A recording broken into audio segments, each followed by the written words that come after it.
you're going to have livestock, you got to have a truck and a trailer. The truck can go haul feed, also obviously hauls the trailer.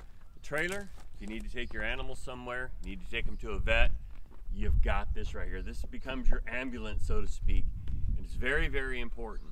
And so the feed and also the health of the animals are reliant on this right here. This is what we're talking about today, is the healing and the filling of the people of Israel. We find ourselves in Matthew 15, and I'd like to look at verse 30. Now, we just got through talking about how Jesus had kind of healed the woman of Canaan there, and now he's skirting around the Sea of Galilee. And in verse 30 it said, "And a great multitude came unto him, having with them those that were lame, blind, dumb, maimed, and many others, cast them down at Jesus' feet, and he healed them." Now notice the response. "Insomuch that the multitudes wondered when they saw the dumb to speak, the maimed to behold, the lame to walk, the blind to see, that they glorified the God of Israel." This is the passage that we're going to lead into that talks about Jesus feeding the 4,000. So this is the second time that he feeds these people, but before he does this, he gives them something that is much more than just a momentary satisfaction. It literally changes their life. He heals them. There's a song by the Booth Brothers, and it is, "Go Ask the Blind Man, He Saw It All." And I want to read just the chorus part. It says, "I was trying to catch the cripple man. Did he run past this way? He was rushing home to tell everyone what Jesus did today.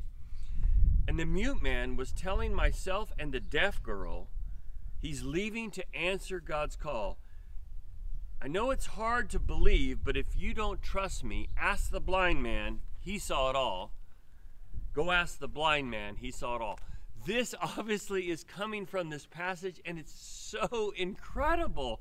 If you take a look at this, is I'm trying to catch up to the cripple man. Wait a minute, this is the guy that Jesus healed. And it says, and the mute man, the one that can't speak, is telling the deaf girl and I that he went to answer God's call. And so it is so amazing when we actually understand that the God that we serve is the God that heals and the God that fills. He's the one that takes care of our every need, whether it's for the rest of this life or whether it's the hunger in our stomach for today. He takes care of that. But also he takes care of things spiritually. So the healing that we desperately need, because this life has maimed us.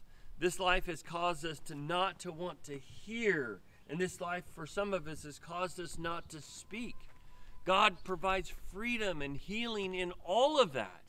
And he can sustain us and provide for us for eternity. It's amazing. And then the things that we so desperately, our souls hunger for, he can provide for that too. So as we take a look at this passage, let's not have us focus just on the fact that he fed the 4,000. And the reason that I want us to look at more than that is because we are kind of temporal in the way that we look at things. It's like, look at he fed them. And yes, they had been 3 days without eating. I get that. But they're going to get hungry again.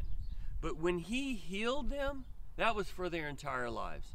Jesus can provide healing to your soul through salvation, through progressive sanctification. He can continue to amend those things that are wrong. And yes, he can sustain you each day.